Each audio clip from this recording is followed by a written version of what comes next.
Hello, hello, hello, hello. Come on in, come on in.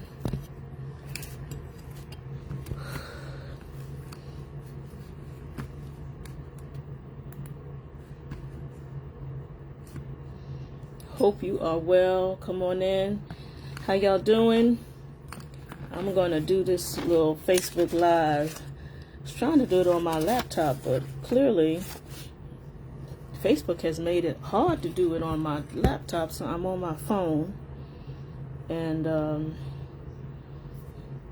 we see how this works. I'm going to have to get my little nephew, my big nephew, to come over here and tell me how to set it up on my, what do you call it, on my laptop, because I'm confused. They made it a little harder, but I'm glad to see you. I want to talk about this shutdown and all of the drama around the shutdown. And I'm going to give folk a minute to come on in. And, hey, Kelly, Minneapolis. I had a boyfriend who used to call it Minnie or No Place. Hey, Bajia. Good to see you, North Carolina, in the house. Hey, Christopher Michael Huntley. How you doing? All right, I'm going to dive in here. Folks still coming in. I wanted to talk about this show shutdown business because I've been watching the comments over the last couple of days, and you know, a lot of them reflect all of our frustration with the situation. And I could say amen to a whole lot of people, a whole lot of comments, but there were some comments I was like, no, just no, just no, just no. And so I reached a point of frustration yesterday where I just thought I would jump on. Hey, Regina. Hey, Mark. Good to see y'all. And I also want to, you know, there's so many people posting good stuff that I want you to poke around. My friend Stephanie Jones, she's got some good stuff up on her line, on her page that helps to explain some of this. So let me just start at the beginning. And one of the most, as we talk about all of this, the shutdown, the solution that we are at right now, where things stand right now, I want to take this in three parts. I want to get some background, part one. Part two, I want to talk about what had happened was. And then number three, what's going on right now and what is next. Okay? So let me just set some background. And I'm going to tell you one of the most important things I'm going to say for you. And for you to remember as we are talking about all of this, is this one thing: healthcare. The ACA, Affordable Care Act, also known as Obamacare, expires. The subsidies expire December 31st. Automatically expire December 31st. That was set into motion a couple of years ago. Remember that the GOP has always hated Obamacare. That's a whole other live about why they hate Obamacare, but they have been trying to dismantle it for 15 years. So they never could come up with their own plan. But what they did was do it legislatively. So the ACA subsidies automatically expire December 31st unless something affirmative is done to extend them. So if the Congress does nothing, they expire. So you got to remember that as we're talking about all of this shutdown business. Now, the federal government's budget, as you all know, fiscal year starts October 1st, which means that the budget expires September 30th. They fund the federal budget through what's called appropriations or budget bills. 13 different appropriation bills. They start working on them in the spring in order to have them ready. So when the money runs out September 30th, The new money is ready October 1st. Okay? So remember in March, we had this whole other conversation about the shutdown because the money was about to run out. What happens when they don't approve appropriations bills? When they don't get the 13 bills passed, the 13 appropriations bills, we call them appropes, when they don't get them passed, the federal government has no money to operate, and so then they go to what is called a CR, or continuing resolution, to stopgap fund the government until they can get the budget passed. Okay, so they were not able to do the 13 appropes bill. So we are talking about all of what we've been talking about since October 1 has been the CR, the continuing resolution that will allow the government to function until a full budget is in place. Okay, so those are two things to remember. One, ACA automatically expires December 31st. Number two, the appropes bills were not passed, so we are dealing with a continuing resolution and the passage of a continuing resolution that allows the federal government to function. Because they couldn't get that passed, because they couldn't agree on the CR, then the government shut down.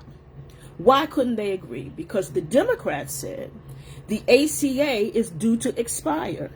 We're going to not approve the appropes bill. We're not going to not approve the continuing resolution, so that will force the Republicans to the table in order to begin a negotiation about the CR. And in that CR, we want language that extends the ACA subsidies. The Republicans said, we're not talking about the ACA subsidies. We're not going to talk about the ACA subsidies. So we just ain't doing it. We're not coming to the table. So the Democrats are like, well, then we are going to not vote for this. And their hope was that in not voting for this, that the Republicans would have enough wishful thinking, compassion to come to the table, because I think the Democrats forgot who they were dealing with, and that these people were actually going to have compassion for the 42 million people who get SNAP benefits. They were going to have compassion for the children who would be hungry. They would have compassion for the federal workers who would be furloughed. And what the Democrats forgot to remember is that these people have no compassion. They have no care. And we have seen it all very plainly that these people don't care if there are 42 million people that can't eat. They don't care if the air traffic controllers are in work or out of work. They don't care if our public safety, as we approach the holidays with these airplanes, they don't care. They don't care. Gross miscalculation. But what the Democrats were trying to do is force them to the table in order to preserve, in order to get an extension of the ACA, which what? Is going to expire automatically on December 31st. The Republicans said, we don't care. Starve the children. Let the planes fall out the sky. Let the federal workers be furloughed, be laid off. We don't care. We don't care. So what happened? In the day-to-dayness of it, there were 8 senators, 7 Democratic, 1 Republican, who from the beginning didn't want a shutdown. They didn't want a shutdown, the 8 of them. And they said, as I'm told, we ain't with it, but we're going to rock out with y'all long as we can. And so they kept their powder dry, these 8, 7 Democrats, 1 independent. We not with it, but we're going to rock with you long as we can. They went home, saw the people on the food lines in the food pantries, heard from their constituents about hunger and being out of doors and not being able to pay rent and missing paychecks and all of that. They came back and said, we finished now. We can't sustain this. And the Republicans are not coming to the table. So we done. And we're going to now flip over and vote with the Republicans. So 7 Democrats and 1 independent defected from the Democratic caucus, leaving 40 others, because there's 47 total, including Angus King and Bernie Sanders, who are not Democrats, but who caucus with the Democrats. So 8 of them defected, leaving 7 of them defecting, leaving 40 Democrats hanging together. That's what happened. Now, the calculation that they made is that this will return federal workers to their jobs and give them back pay for the time that they have been unpaid. It will bring back those who were fired in the last couple of months, bring them back with back pay. That SNAP benefits would be restored through the next fiscal year. So people not being able to get their EBT and all of that would be ended. People would be getting their checks and be getting their money and all of that. Air traffic control would be returned to normal. All of these things, this is what they negotiated, as well as they negotiated that there would be a vote on the ACA, which in effect would make the Republicans have to be on record. They would have to be on record saying no.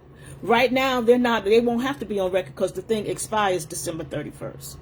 So under this deal that Jeannie Shaheen and them and the 7 made, they will force a vote in the Senate on the ACA. So these senators will have to be on record about what they think about the ACA. Now that's if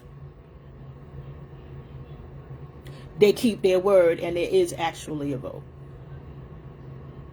So it became, I see somebody in the chat, the real issue of free medical care for illegal immigrants. Okay. Illegal immigrants, first of all, I don't like that term. So undocumented people cannot get health insurance because they don't possess the documents necessary in order to get health insurance. So undocumented people mainly rely on the emergency room care.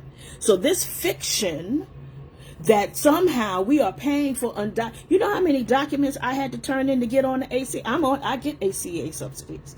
I'm on ACA. I don't get subsidies. You know how many documents I had to turn in? Undocumented people don't have those. So stop the lies. Let's stop the lies. This is not about undocumented immigrants. This is about the millions of people who have health insurance through the ACA, and they will now lose those subsidies and will therefore not be able to afford health insurance. What does that mean? If the health insurance, and I'm not leaving out the role of the insurance companies who are gouging us every single day, but let's just say your insurance costs $100. The insurance company says it costs $100. The ACA subsidies say that, okay, the government will pay 50%. I'm making these numbers up. The government pays a share, let's say 50 of the dollars. You pay 50 of the dollars, which means the out-of-pocket cost to you is $50 because the subsidy is bearing the rest of the cost. Without the subsidies, now the cost to you is $100.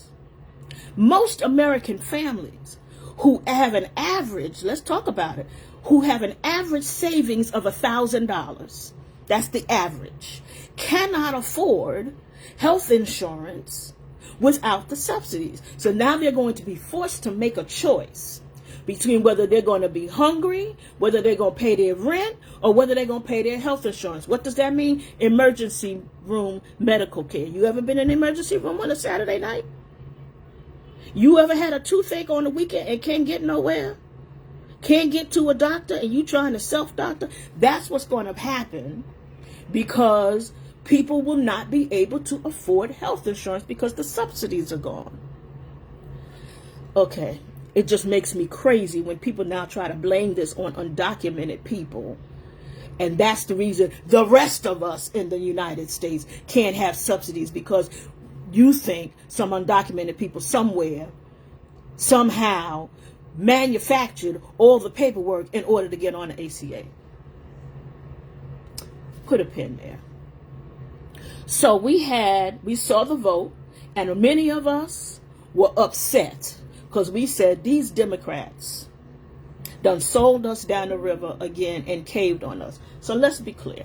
And I'm one of them. I was furious that it seemed that they had I hate to use the term caved, but I had to level check myself. 7 of them bailed.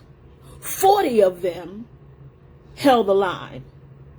When we say the Democrats, who are we talking about? Who do we mean? Who do we mean? My senators, I'm a New Yorker, as y'all know. Gillibrand and Schumer voted no. I'm going to get to Schumer in a minute. All 4 of the African American senators voted no. How about we thank them? I thank mine for their no votes. And let's turn the anger to where the anger ought to be. And where's my list? Dick Durbin, Catherine Cortez Masto, and Jackie Rosen from Nevada. John Fetterman, which is his own story. Tim Kaine, I do not understand. Jeannie Shaheen and Maggie Hassan from New Hampshire. And Angus King from Maine, the independent from Maine. Durbin, Cortez Masto, Rosen, Fetterman, Kaine, Shaheen, Hassan, and King. How about we be mad at them? They're the 7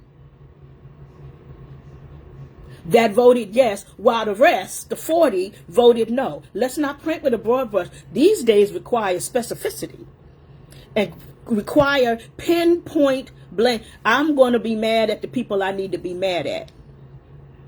And I'm not going to get wrapped up on the people who did the right thing. That's not fair. And then let's talk about, while we are training our sights on what the Democrats did and didn't do, and their faulty strategy, their faulty, whatever, however you want. And I'm not saying they're blameless, and I'm not saying that this wasn't a hot mess, because it was. You know, with Democrats, we will snatch defeat from the hands of victory every time. It's just how we're made. Let's stay focused on who this is about. Do you know that the highest percentage of ACA recipients come from 3, 4, 8 states? Let me name them. Florida, Georgia, Texas, Mississippi, Alabama, South Carolina, North Carolina, and Tennessee. Let me say them again. The states that have the highest percentage of ACA recipients: Florida, Georgia, Texas, Mississippi, Alabama, South Carolina, North Carolina, and Tennessee, all represented by 2 Republican senators, except for Georgia. Ossoff and Warnock both voted no. So the the senators whose people are going to be the most affected, voted yes. How about we talk about them? And let's be clear, all these states got significant African American populations. How about we train our sights on them? We got to bring Ossoff and Warnock back next year. But what about Tennessee? What about North Carolina? We got Roy Cooper running there. What about these other states? We got Texas. What about these other states that have significant African American populations, who also have the highest percentage of ACA users in their states, who are basically screwing their people? But no, we're going to focus on these 7 and forget about the 40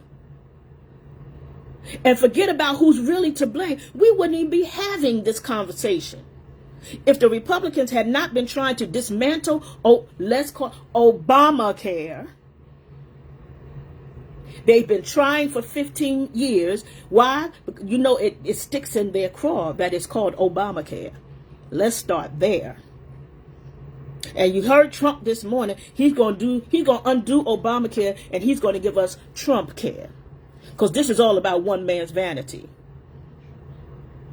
So let's get clear here, and let's call a thing, and let's stick with the main thing, which is the people who are problematic through this whole thing. And this particular bill, this budget bill, I'm going to get back to it, is not the last thing. You know, we got 3 more years of this man.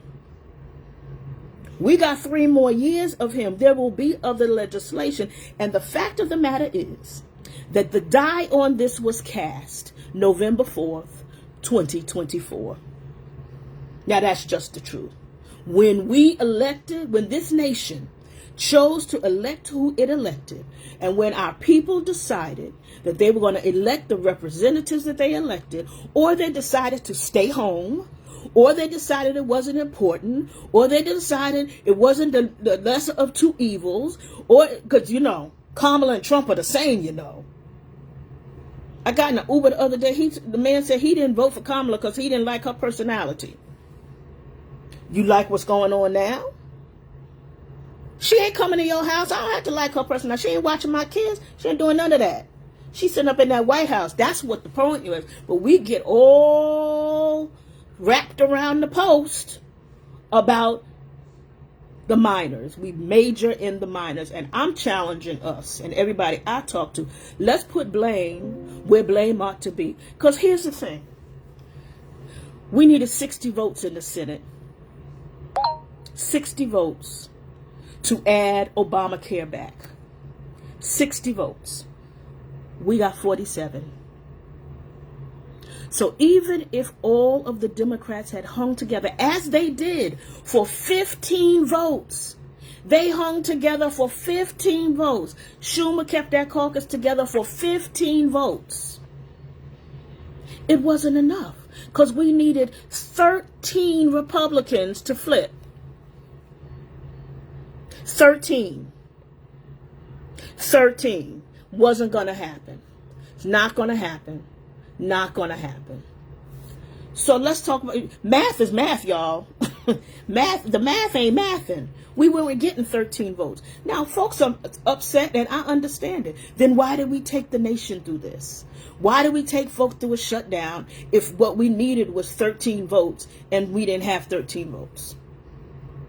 And we weren't going to get 13 votes. Then we shouldn't have done the shutdown. Maybe. And you can be mad about that. And I'm kind of mad about the lack of a strategy or an apparent strategy. Because listen, I'm not in all the rooms. I don't know what the strategy was. But I know I'm on ACA. I know a lot of my members are on ACA. I know a lot of folk who depend on ACA. So I'm going to rock with it. Yeah. But math is still math. So maybe there should have been a different strategy. Maybe there was a different way to force these people to the table. Because that's what it was really about, forcing them to the table to negotiate. And they just held down and said, we're not negotiating. So now what happened? They passed it 60-40. And those 40 who voted no, all Democrats. All of the Democrats except these defectors voted no. So now it's passed. It goes to the House. Now it's at the House side. What's going to happen? It needs to pass the House by a simple majority. The House doesn't have the filibuster rules, the 60 rules, the supermajority rules. The House has basic rules of simple majority. Hakeem Jeffries has said that the Democratic caucus will not be voting for this new budget. Now, people got their complaints about Hakeem and whatever and whoever and who shot John, who kissed Mary, all of that. Here's what I'm going to say about him. He has kept that caucus together. Through a very tough year, he's kept that caucus together. And he says they're not voting for it. I believe him. They're not voting for it. So what used to happen? You just got to pull a couple of Republicans over in order for this to fail. Okay? Yes, Queen Gayleen, the GOP has tried 70 times to repeal ACA. They haven't been able to do it, but they found this way through this legislative language that was enacted a couple years ago that it automatically expires. So there's no action needed for it to expire now. We have to remember that. No action needed. So everybody that's up in arms, what we could have done, what we should have done, what we should be doing, well, it automatically expires. That kind of changes the calculus of the strategy, right? Because you can do, maybe the Democrats should have done nothing and just let it expire. But then, we'd be saying how they should have done something. So now they tried to do something and then we don't like what they did. Okay. then you run for office. And you do what you can do. You get people to understand that the die was cast November 4th, and we will have another opportunity to remake the House and remake the Senate in 2026. To shift the trajectory. Because if we just gonna be mad at the Democrats, and y'all know I'm a big Democrat, but I don't agree with everything. Some of it is just tomfoolery. There's no other way to say it. But you know who I won't be voting for? Is any of these MAGA people. Who I won't be supporting is any of these people who have proven time and time again that they do not have our best interests at heart. We cannot sit on the couch and be mad because 7 defected. That doesn't make any sense. Because if we don't change the Congress next year, we got 2 more years of ridiculousness and shenanigans. So what can you do right now? What you can do right now is tell people, make sure people are registering to vote. Talk to people about what's going on. If you want to run, run. Support a candidate. And what you can do right now, right now, is call your congressman. Whether they a safe vote or they're not a safe vote. Whether you think they're a safe vote, whether you trust in Hakeem that he's got it, don't matter. Call these people and buck them up. Buck them up, even whoever they are. Buck them up and tell them, I'm expecting you to vote no. Make sure they hear from you. Make sure they know you are watching. Make sure they know you are a voter and you have expectations. You are the employer and you have expectation of the person you have hired. They need to hear from you. And if you've got folks in these states and they have a Republican congressman, they need to call too. Don't ignore these people because they're Republican. It doesn't matter. They need to make their opinions known, express their desires and their wishes, what they're expecting from the person that has been hired to represent them. Period to end. Period to end. Now I'm going to go back for a minute to Chuck Schumer. As my nephew says, Chuck Schumer. He's my senator. He's been my senator since he first got elected a few years ago. He was a congressman. Before that, he didn't represent me. But, okay. He's a Democratic leader. Being a leader is a hard thing. Those of us who on here right now who lead people. No, whether you are pastoring, whether you are leading an organization, whether you are leading your family, it's a hard thing. When I first came to Washington and I worked on the Hill, Tip O'Neill was the Speaker of the House. In those days, you just did what the Speaker told you to do. Because if you didn't, you would find your office in the parking lot. They ruled with an iron hand. Harry Reid was an infamous Democratic leader in the Senate, and he was the same. But you know what, y'all? Those days are over. People across this nation do not like authoritarian regimes, which is why this president is finding 7 million people out in the street. Whether we are pastoring, there's no such thing as very rarely as me making an announcement at church, this is what we gonna do, and everybody just go, I'ma do it. We got trustee boards, we got have conversations, all of this thing. It's hard. Chuck Schumer is trying to herd 47 Democrats and independents into a caucus. These people have agency. They come to the Senate not because Chuck Schumer put them there, but because their people elected them. And so they have some loyalty, and they feel, and I don't doubt this, they feel a sense of responsibility to the people that elected them. And that's what those people in that state want them to do. Now, whether they always fulfill that, I don't know. But the idea that Chuck Schumer, I read somebody's post the other day that said this whole thing was lost when Chuck Schumer couldn't control Joe Manchin. I wanted to say to them, slavery is over and has been over since 1865. Don't nobody control nobody. You do the best you can to keep them all going in the same direction. But every once in a while, and I know some pastors on here can say amen, you get a member who's like, I'm not doing that. And there is nothing you are going to do to make that member be an usher if they don't want to be an usher. Chuck Schumer can do all the things he wants to do, but he does not control, nor should he, the agency of these senators. And most of them, they hung together for 15 votes. 15 votes, he kept them together, even though from the beginning, 8 of them said, we ain't with this shutdown. We're going to rock with you long as we can. But there's going to come a point when we can't rock with you. That is not Chuck Schumer's fault, and the idea that somehow he was supposed to lasso everybody and pull them all the time about everything is just ridiculous. It's just a ridiculous idea. So now folk want him to step down.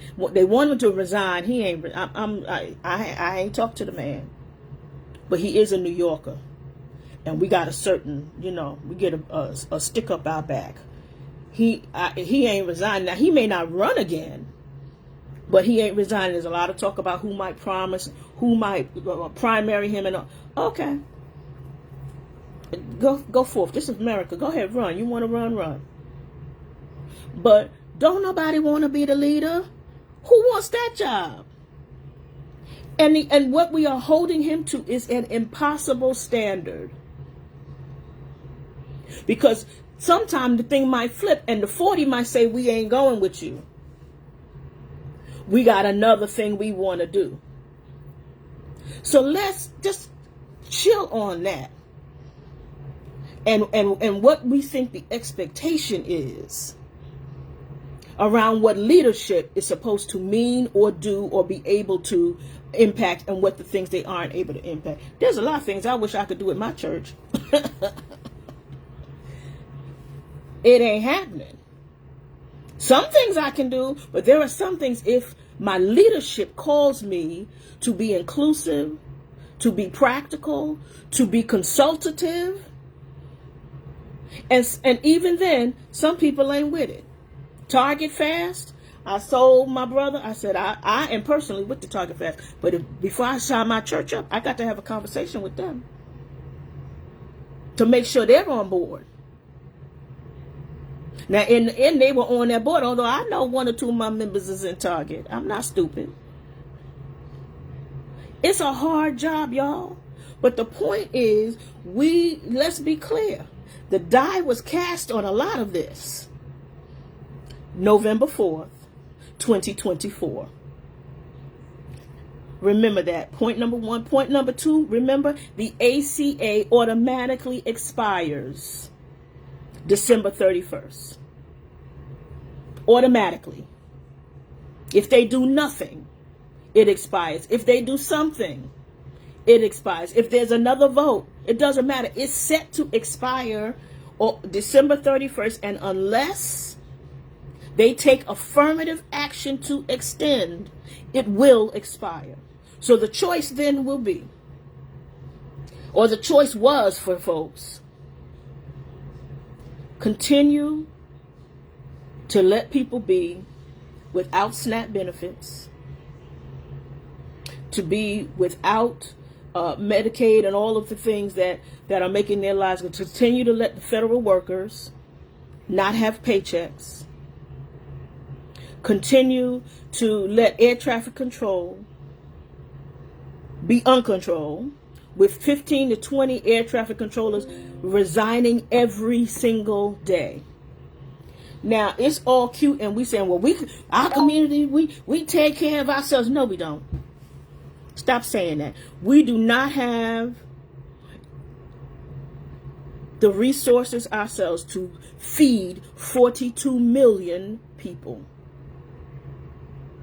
It's cute in our church, and I can do it in my church, and I can do it in my neighborhood. I can marshal people and do it in my state. But feeding 42 million people every day, ad infinitum, y'all. And a lot of folks that I see arguing about this, and we could have done it, and we take care of our own, and we should have kept the shutdown going, because are people who have food in their cabinets, are people who have food in their freezers, are people who are getting paychecks. I'm just trying to be practical about this, y'all. Now, I will feed. I'm single, as y'all know. Praise the Lord. I got a freezer full and a cabinet full. I told my church on Sunday, I don't know why I have 8 cans of corn. I don't know. I don't know why I got 6 cans of tomatoes. I don't even cook that much. I got a freezer full. I can feed people. I can give it away. I have the luxury of saying, let's let the shutdown go a little longer.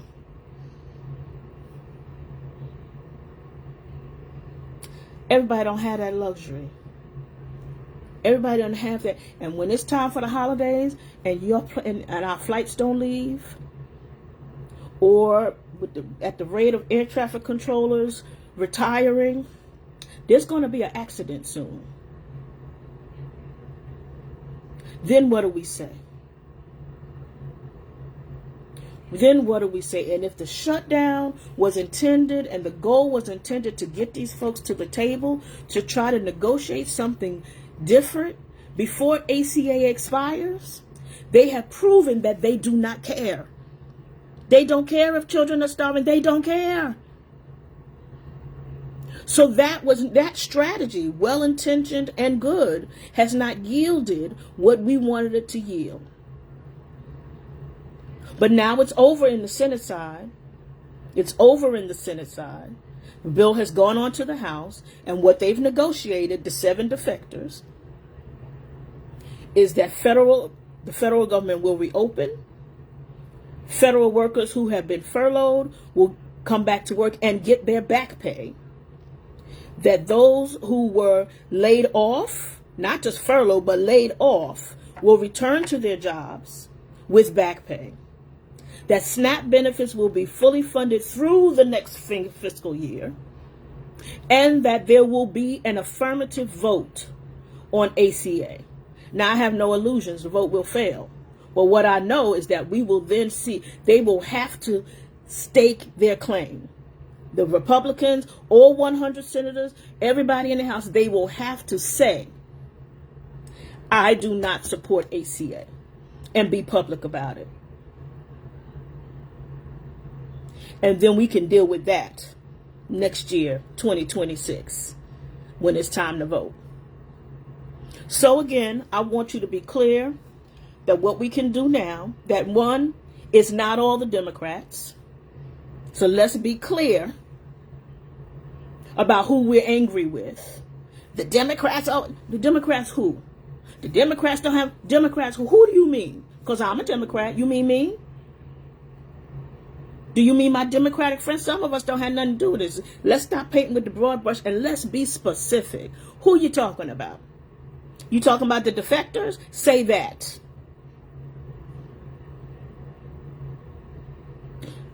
Reach out to your friends in the states that have the highest percentage of ACA rates. They're Republican. They need to be calling their representatives, even if the representative is Republican.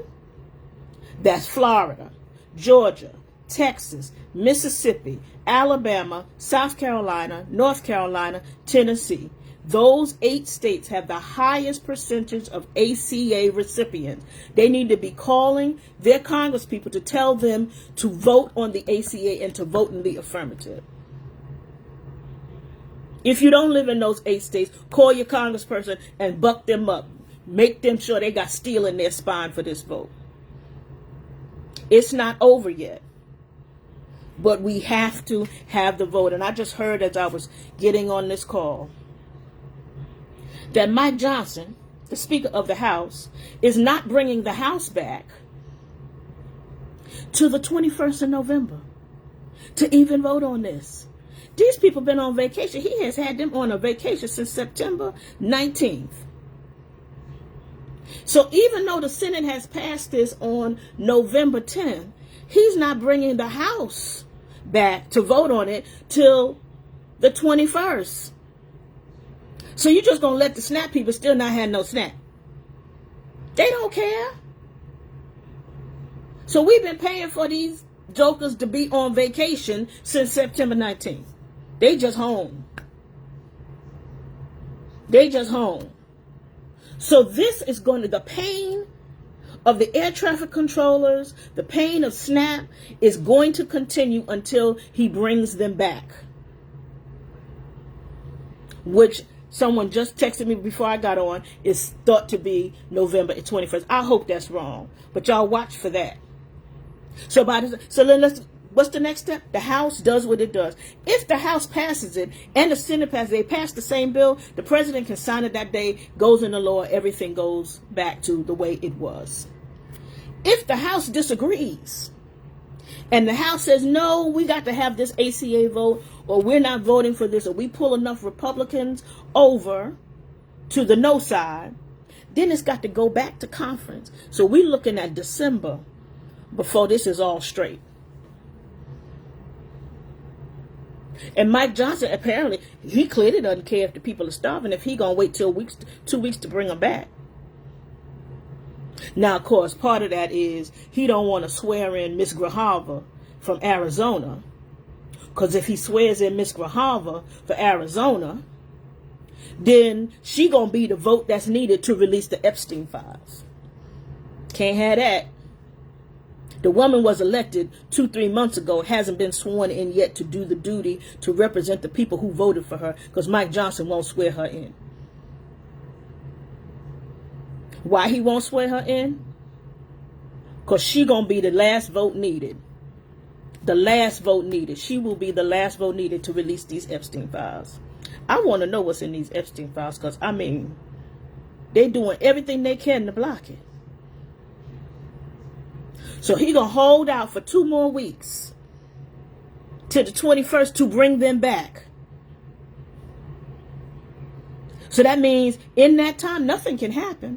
So the government stays in shutdown till the House comes back and vote. Call your representative. Call your family. We all got family. I got people in Georgia and North Carolina. Call them. I got churches in this stuff. Call them. Tell them to get on the phone. They don't even need to know the person. 224-3121. 202-224-3121. Get you to any representative. That's funny. D. Robinson was with the way these flights are working, it's going to take them to the 21st to get here with all the cancellations and delay. That is the truth. I've been taking a train back and forth between Washington and Brooklyn. And Amtrak is making all the money. All the money, because the prices are ridiculous. So that's what I wanted to say to y'all today about what's happening. And in all things, I just want you to operate with discernment. Look underneath the covers. Get the information that you need from trusted sources, trusted people. And, you know, we in treacherous times, and there's a lot of shenanigans going on. And part of the challenge, part of the game, is to mess with your mind and to do these Jedi mind tricks on us and have us believing all kind of things. Now, am I aggravated? I wish the 8 had waited a week. I mean, let us keep popping corks over these elections for another week. I mean, my goodness, give me a week to gloat before y'all rip the rug out from under me. My goodness. But it is what it is now. So what we gonna do now? We can be disillusioned, we can be upset, or we can keep fighting. We can keep fighting. We can see it for what it is. We can keep taking care of each other. We can keep looking out for each other. And we can keep standing up to the real enemy. The real enemy. Let's not major in the minors. In the scheme of things, let's focus on and who the real problem is. John Thune, Mike Johnson. and the king of the hill, Donald Trump. That's the real enemy. Let's not get confused. Let's stay focused. Let's keep moving forward. We got these people on the ropes. Tuesday was evidence of that. Let's not let them trick us into thinking that we didn't see what we see and we didn't do what we did on Tuesday. There's more to come. Appreciate you. Love you. Send the notes. All that. I try to answer as many questions as I can. God bless you. And we will see you soon. Take care. Have a great day.